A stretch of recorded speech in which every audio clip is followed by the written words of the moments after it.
My parents sold my 11-year-old daughter's antique cello, the one my grandmother gave her, and got $87,000 for it.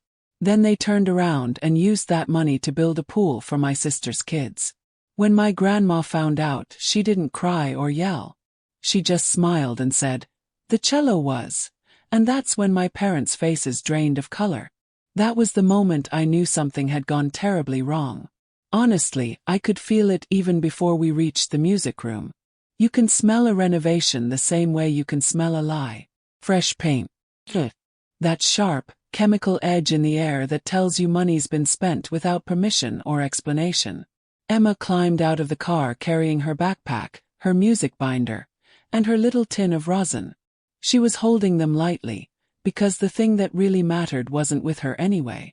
The cello itself stayed at my parents' house, in my grandma's old music room. At least, that's where it lived. That word, lived, was important, though I didn't realize it yet. Emma had been excited about this all day. Not in a yay, chores kind of way, but in a this belongs to me way. She'd been humming quietly in the car, tapping rhythms on her knees, already halfway gone into that focused little world she disappears into when she plays. "Do you think great-grandma will be there today?" she asked, tightening her ponytail like maybe the elastic could help her control the universe. "She's at her place," I told her. "Not today. We'll call her later." Emma nodded, but her eyes stayed hopeful anyway. Like maybe my grandma had changed her mind overnight and come back to the house because she missed my dad's aftershave and my mom's passive-aggressive casseroles. We walked up to the front door. I had a key. Not because I'm especially trusted, but because I'm useful. There's a difference. One gets you affection. The other gets you access codes and errands. The second I opened the door, I heard it. A muffled whine of power tools somewhere deep in the house. And the smell. Definitely paint. Definitely money. Emma's face lit up. "Are they fixing the music room?" I didn't answer right away. My brain was doing that slow, stupid buffering thing it does when reality doesn't line up with what it's supposed to be. Inside, the hallway runner was covered with a tarp, like the house was prepping for surgery. Cardboard boxes lined the walls. Blue painter's tape sealed off the entryway, which is really just a polite way of saying, "Don't touch anything, peasant." Emma tiptoed forward like she was in a museum. "Mom!" I called out, loud enough to reach whichever part of the house my mother was currently ruling from. No answer. Emma drifted toward the back window. "Whoa!" I followed her gaze, and my stomach dropped hard. The backyard looked torn apart, like the ground had been peeled open and rearranged. A huge rectangle had been carved out where the grass used to be. Dirt piles sat like little mountains. There were forms along the edges, rebar sticking out, stacks of pavers waiting their turn. It wasn't finished, but it also wasn't subtle. Pool. Full-on in-ground pool. Because why quietly improve your life when you can announce it to the entire neighborhood with heavy machinery? Emma blinked. "Is that for us?" There was so much hope in her voice that, for a second, I genuinely hated every person I shared DNA with. "I don't know," I said carefully. "Let's go get your cello." We headed down the hall toward the music room. That space had always belonged to my grandma, even back when she lived with my parents. She'd turned it into a little sanctuary, temperature-controlled, humidifier humming softly, shelves lined with old sheet music, and a cabinet with a lock because she wasn't naive. Emma loved that room. She said it smelled like polish and peppermint tea. I always thought it smelled like someone who still believed in boundaries. I pushed open the door. The humidifier was still running. The stand was still there. But the corner, where the cello case always rested, where Emma's cello had always been, settled like it belonged to her, was empty. Not moved. Not tucked away. Me. Emma didn't scream. She didn't even breathe in. She just froze. Then she walked toward the corner slowly, like she was approaching an animal that might bite. She looked down at the floor, then up at the shelf, then behind the chair like maybe it had fallen and no one noticed for days. Then she turned to me. "Did great-grandma change her mind?" she asked, her voice small and careful, like she was afraid of disturbing the air itself. My throat tightened. "No." Emma swallowed. "Then where is it?" She didn't sound angry. That would have been easier. She sounded cautious, like even asking the question might get her in trouble. Her fingers drifted toward the edge of the stand, like she expected to feel something solid there. Proof. When there was nothing, she yanked her hand back like she'd touched a hot stove. Her eyes went glossy but nothing fell. She nodded once, too hard, like she was trying to force the moment to behave. I didn't answer her because I didn't know. Not for sure. But I could already feel where this was headed, and I hated that my kid was standing right in the middle of it. I left Emma in the music room. I couldn't let her see my face when I found out the truth. I marched into the kitchen. My mom was there, of course. She's always in the kitchen when she wants to look like she's holding the family together with sheer willpower. She had a mug in one hand and her phone in the other. Her hair was pulled back like she'd been busy, which in my family usually means busy ignoring something important. My dad sat at the table scrolling on his tablet, calm in the way only a man who assumes the world will always make space for him can be. My sister Melissa perched on a stool, sipping something green and expensive looking. She didn't even glance up.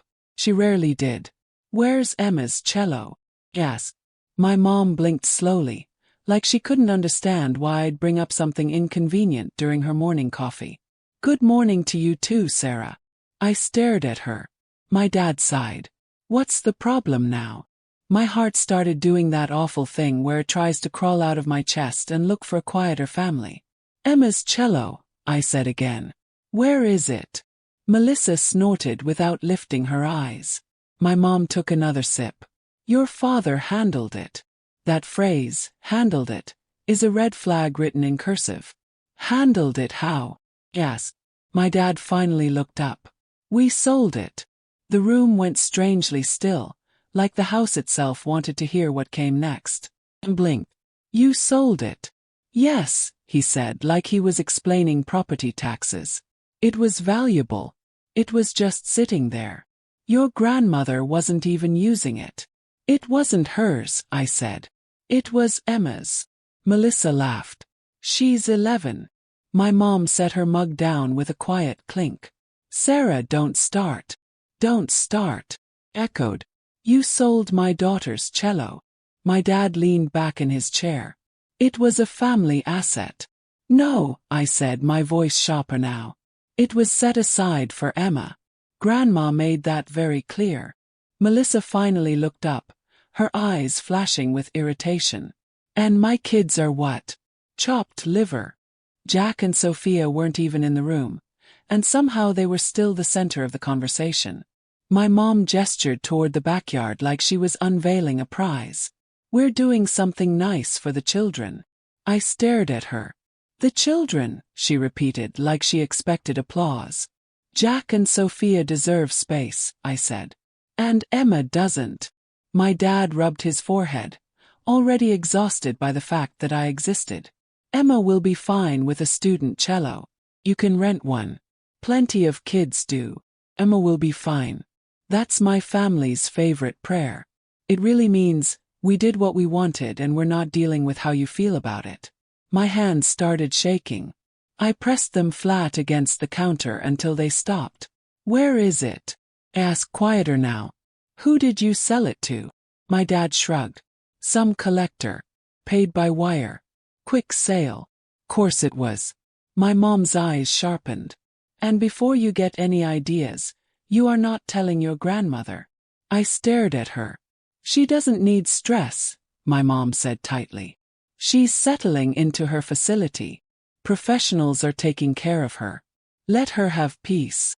"You mean let you have peace," I said. My dad's face hardened. "Don't make this about you." I laughed once, short and hollow. "It's about my kid."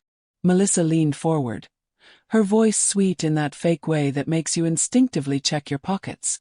"Sarah, honestly, you're always acting like Emma is some tragic orphan. She's fine. She has you." The way she said you made it sound like a punishment. I turned back toward the hallway. Emma was still in the music room, standing in that empty corner like she was waiting for someone to confirm she mattered. I walked back to her, knelt down and took her hands. "We're going home," I said. Emma nodded without arguing. That was the worst part. She didn't push back or ask questions. She just folded like she'd been trained to do it. As we walked out, my mom called after me. "Sarah, do not call your grandmother. Do you hear me?" I didn't answer. I heard her. I just didn't care anymore. That's when I knew I was going to tell my grandma everything. That night, Emma practiced on the battered student cello her teacher kept for emergencies. It sounded like a cardboard box with strings stretched over it. Emma didn't complain. She adjusted her posture the way she always did, focused, tried again. Every time the sound came out thin and wrong, she blinked hard, like she was trying to keep something from spilling over. I stood in the doorway, pretending I was just casually watching. Pretending this was normal. Pretending my kid hadn't just been robbed. Eventually, Emma stopped and set the bow down. "I can still practice," she said carefully. "It's just harder." "I know," I said. She nodded and stared at her hands. Maybe great-grandma. Maybe she didn't mean for it to be mine yet. Something inside me went completely still. Emma had spent weeks in that music room with my grandmother. Her great-grandmother, learning in a way I couldn't give her. Not because I didn't love her. Love doesn't automatically come with talent. My grandma had it. Emma had it too. It skipped me like the universe looked at our family and decided not to put all the gifts in one place. My grandma used to sit beside Emma and correct her grip with just 2 fingers and a look. She'd say things like, "Your left hand is talking too loudly," which would make Emma giggle, and then fix it anyway. She praised her the way kids actually need. Specific, honest, better. That was better. Not the empty kind of praise.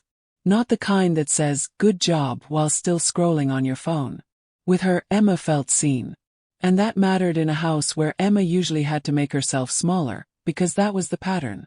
In my parents' house, Jack and Sophia could shout, spill juice, and race through the halls like tiny kings and queens. And it was adorable. Kids being kids. They're so spirited. Melissa, her husband, and the kids lived there too. One of those temporary situations that had lasted long enough to put down roots. Emma, on the other hand, was expected to be quiet, polite, grateful. If Emma laughed too loud, my mom would smile tightly and say, "Inside voice, sweetheart." If Jack yelled, my dad would laugh and say, "That boy's got lungs." If Sophia demanded attention, Melissa scooped her up like she was a celebrity. If Emma needed anything at all, it was treated like an inconvenience. Emma learned to take up less space the way other kids learn math. My grandma noticed. She didn't always step in. She was still my mom's mom, and family politics are their own kind of minefield. But she did something quieter and smarter. She made a space where Emma didn't have to apologize for existing. That space was the music room. It made practical sense too. My apartment wasn't exactly built for antique instruments and long practice sessions. It was safe and clean and mine, but it was small. Sound traveled. Neighbors complained. And a cello like my grandma's, like Emma's, wasn't something you leaned against a radiator and hoped for the best. So we kept it there. In the temperature-controlled room. Locked in the cabinet. The little humidifier humming like a promise. And my grandma had been careful. Not just emotionally careful, paperwork careful. She'd had the cello appraised, photographed, documented. She showed me the file once, not to brag, but to make sure I understood. "This isn't just sentimental," she'd said, tapping the page. "It's valuable. People get strange around valuable things." I nodded because yes, people get strange around valuable things. I just never thought she meant my parents. My grandma had moved out less than a week earlier, into a place my mom described as perfect, safer, and so much less stress. Which might have been true for my grandma. It was definitely true for my mom. The move had come after months of comments like, "This is getting hard," and "She needs professional care," and "This isn't fair to all of us." All of us meaning my mom, my dad, Melissa, and somehow never me. The one who actually showed up. My grandma didn't leave the house fighting or making a scene. She left the way she handled most things. Back straight, decision made, no drama. But once she was gone, the whole place felt different. The last set of eyes that mattered had walked out, and my family did what they always did when there was no one left to stop them. They took. Emma went to bed early that night. She didn't ask to call my grandmother. She didn't ask to complain. Before she fell asleep, she hugged me tight like she was holding herself together using my ribs. After she was out, I sat alone at my kitchen table staring at my phone. I kept replaying the way my mom said, "Don't tell your grandmother." Not don't upset her. Not be gentle. Just don't tell her. Like the truth was a weapon and they expected me to keep it sheathed so they could stay comfortable. That's when something clicked, and it wasn't pretty. I'd spent most of my life trying not to be difficult. I thought being easy meant being loved. Doesn't. Just makes things easier for everyone else. And I wasn't going to pass that lesson down to Emma. So the next morning I drove to my grandma's place. She lived in a bright, neat apartment inside an assisted independent living community that smelled like lemon cleaner and overpriced hand soap. It wasn't depressing. It was controlled. There's a difference. The woman at the front desk smiled and asked who I was there to see, like my family hadn't just blown itself up. "Helen," I said. "Oh," she replied warmly. "She's in the lounge. She's been expecting you." Course she had. My grandma sat in an armchair with a book resting in her lap, glasses perched low on her nose like she was personally judging the author's life choices. She looked up the second I walked in. "Sit," she said. "Your face is doing that thing." I sat across from her. They did. She didn't react. She just waited. So I told her. Kept it simple. The missing cello. The pool being dug. The words my parents used. Family asset. Emma will be fine. Don't tell Grandma. She listened without interrupting, the way people do when they're mentally filing evidence. When I finished, she closed her book slowly. "And Emma?" she asked. "She went quiet," I said. "She asked if you changed your mind." My grandma's face didn't crumble. Sharpened. Not into anger, into clarity. "She thought it was her fault," my grandma said softly. He nodded. She exhaled once through her nose. One sharp breath. Then she asked, "When did you last see the file?" "What file?" "The cello documentation," she said. "Appraisal. Photos. Identifiers." "Months ago," I said. "You showed me." She nodded. "Good." Then she leaned forward slightly. "Sarah, do you have any texts about the pool? Photos? Anything showing the renovations started right after I moved?" "I can screenshot Melissa's posts," I said. Because of course Melissa had posted. Melissa could live stream her own funeral if the lighting was right. My grandma nodded. "Do that." I stared at her. "Grandma, are you okay?" She looked at me over her glasses. "I am not the one who should be worried." Then she reached for her phone. I didn't ask who she was calling. My grandma had always kept her cards close. My family thought that was sweet. Old-fashioned. It wasn't. It was deliberate. She made the call, spoke quietly, then hung up. "I'll handle it," she said. And blinked. "How?" He smiled, small, calm.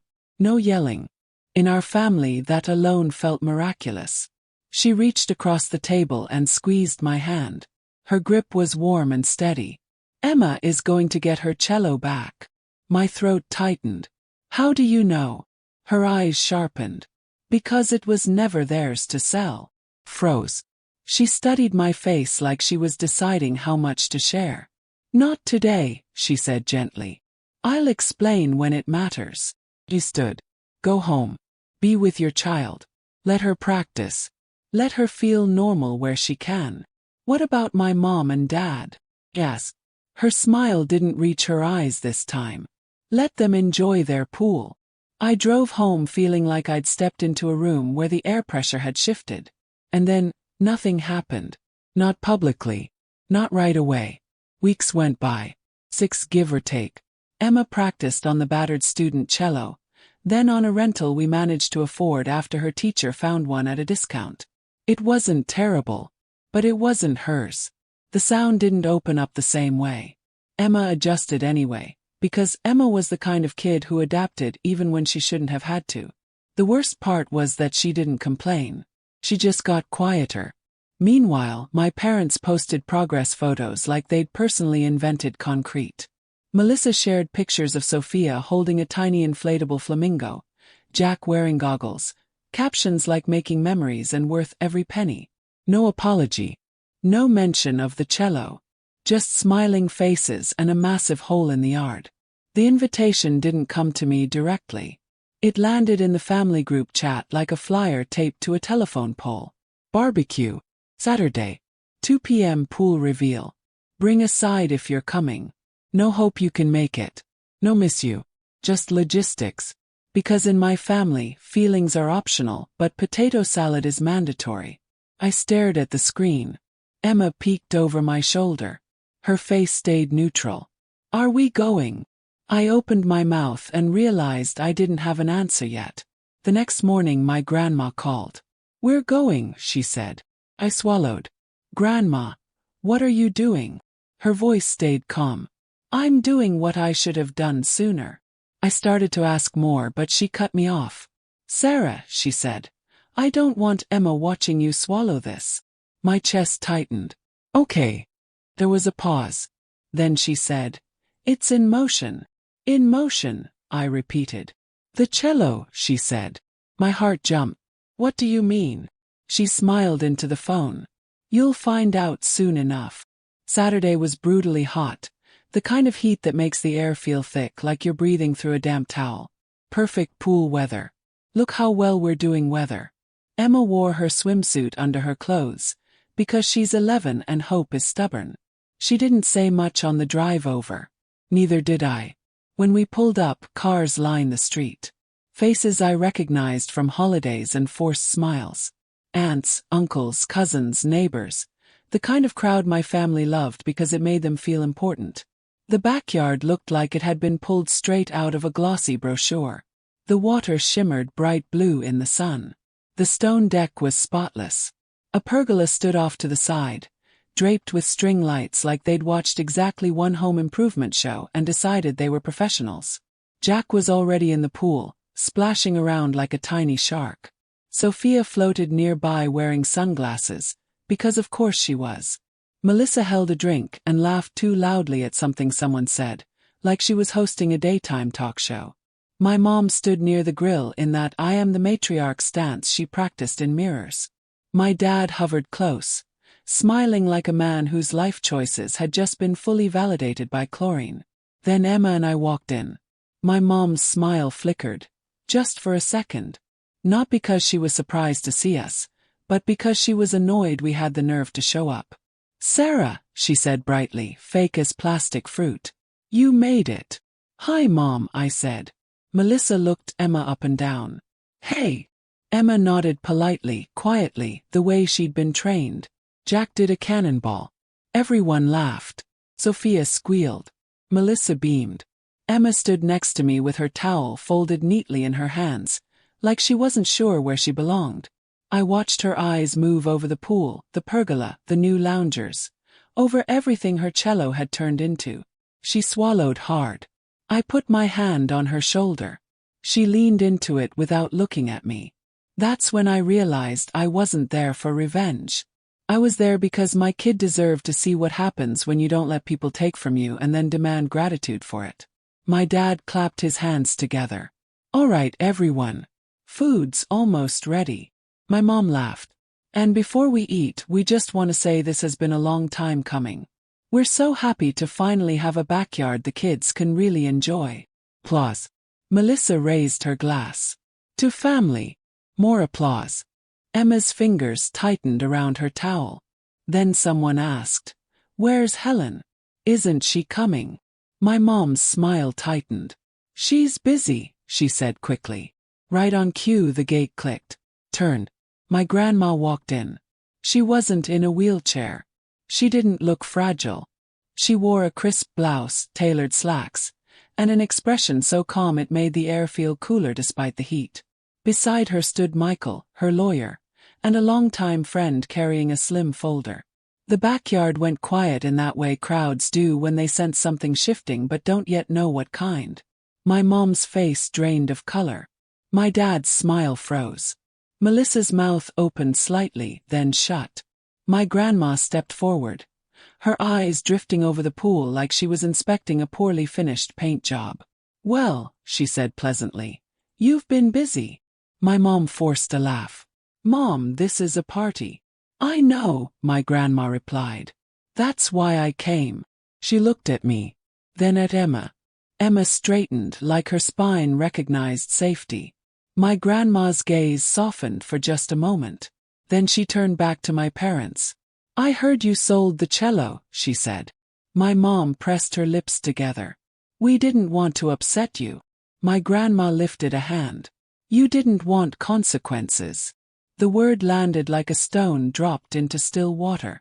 My dad cleared his throat. "Let's talk about this privately." My grandma smiled, and it was not a warm smile.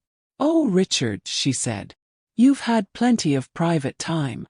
A nervous chuckle rippled through the crowd. Someone switched their drink from one hand to the other. Someone else suddenly found the grill fascinating.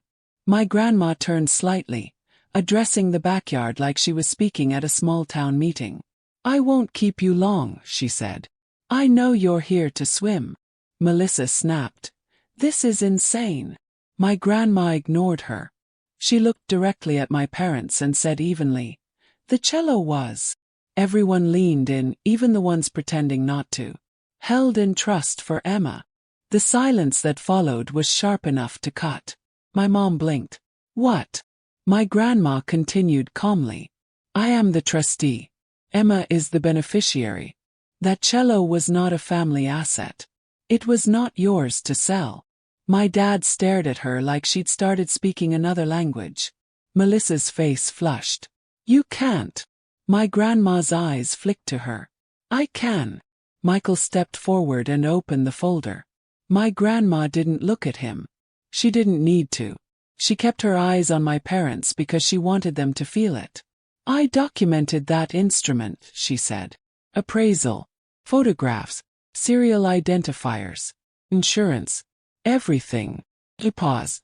"Because I've been alive a long time and I've met people." Another pause.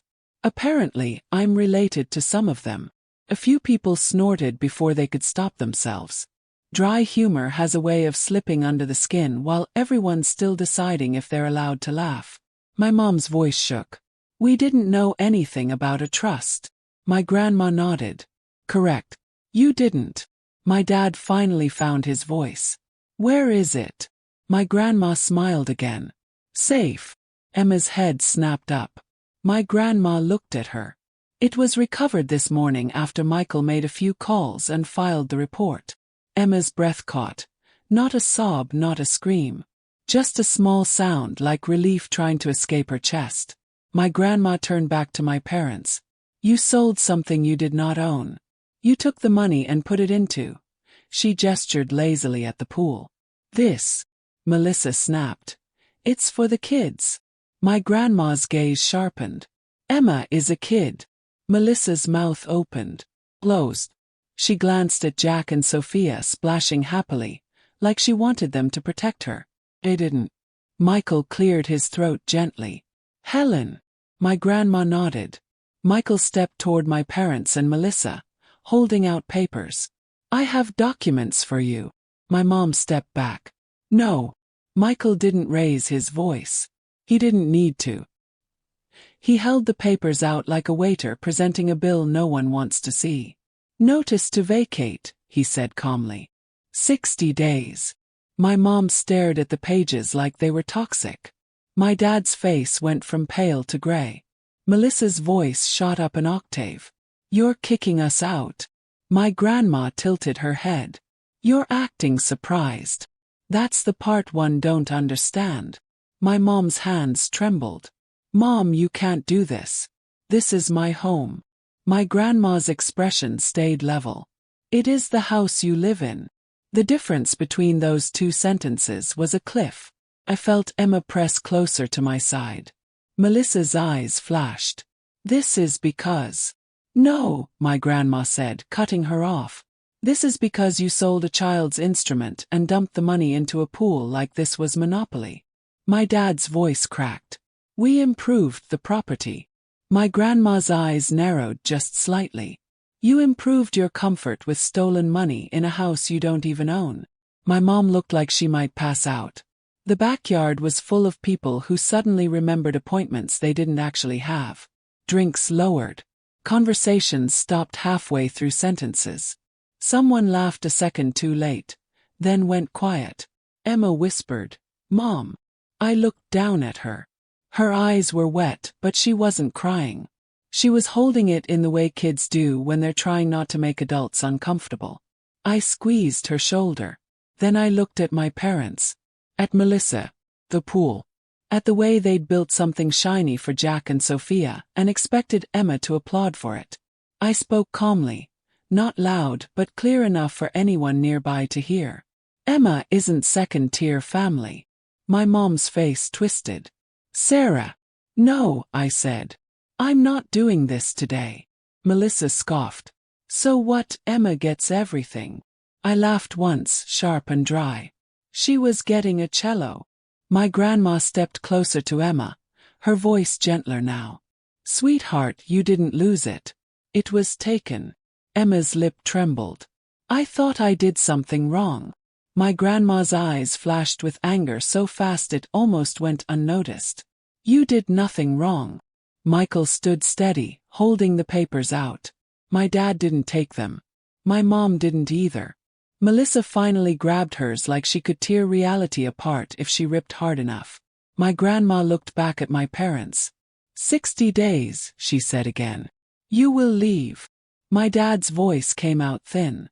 You can't be serious. My grandma smiled, small and cold. Try me. And that was it. No yelling. No meltdown. Just a line drawn in permanent ink. As the backyard slowly unraveled, people quietly gathering their things, kids being called out of the pool, relatives suddenly fascinated by their phones. My mom stood frozen. Melissa's face burned red as she hissed something at my dad. He didn't answer. Jack and Sophia splashed a few minutes longer. Kids don't understand adult consequences until the adults make them. Emma watched them, then looked up at my grandma. Do I get it back? She whispered. My grandma nodded. Yes. Emma let out a breath I didn't realize she'd been holding for 6 weeks. And that's when it hit me. My parents' faces had gone pale because my grandma had finally done the one thing my family couldn't survive. She stopped letting them pretend. Emma got her cello back the next day. It arrived in a hard case that looked like it had passed through several hands and regretted all of them. My grandma opened it with Emma like it was a ceremony. Emma ran her fingers over the wood like she was touching something alive. She didn't say much. She just wrapped her arms around my grandma so tightly that my grandma closed her eyes for a moment, like she was finally letting herself feel everything now that the danger had passed. Meanwhile, my parents learned a fun fact about selling something you don't own. People want their money back. The buyer came after them exactly how you'd expect. Angry, embarrassed, and completely uninterested in my mom's we-didn't-know routine. The phrase repayment plan entered my parents' vocabulary like a disease. They couldn't pay it all at once. Most people can't. Especially people who pour stolen money into concrete and chlorine. 60 days went faster than they thought. My mom tried bargaining. My dad tried guilt. Melissa tried rage. My grandma didn't budge. They packed up their life from a house they'd treated like it belonged to them and moved into something smaller, cheaper, something without a pool. Melissa and her husband didn't swoop in to save them. Not because they couldn't, because they wouldn't. Melissa suddenly rediscovered the value of distance once consequences showed up. 1 minute it was, we all agreed. The next it was, I told you this was a bad idea. Families like mine are very good at rewriting history in real time. Jack and Sophia adjusted. Kids always do. Emma adjusted too, but differently. She started speaking up. Small things at first. Actually, I was sitting there. I don't like that joke. No, I'm not okay with that. The first time she said it in front of my mom's mouth tightened like she'd tasted something bitter.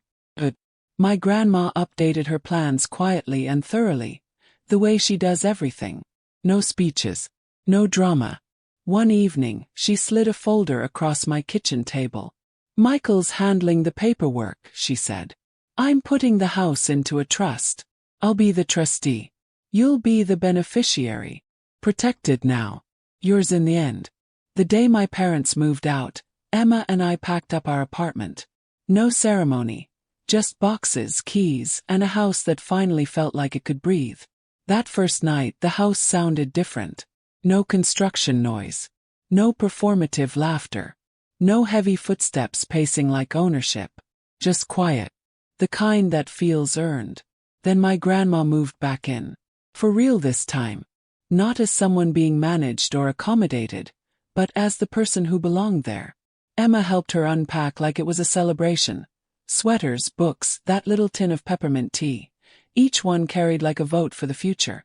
And then, like it was the most natural thing in the world, my grandma sat in the living room while Emma practiced. No shrine-level silence. No tight smiles. No inside voice, "Sweetheart." Just music filling a house that finally knew who it was for. When spring came, Emma auditioned for the regional youth orchestra and got in. This time she had her instrument and something else. Proof. Proof that when someone tried to take her future and build a pool with it, the adults who mattered didn't tell her to swallow it. They showed up. They told the truth. And they made sure she never had to apologize for wanting a place at the table. So, what do you think? Did my grandma go too far? Or not far enough?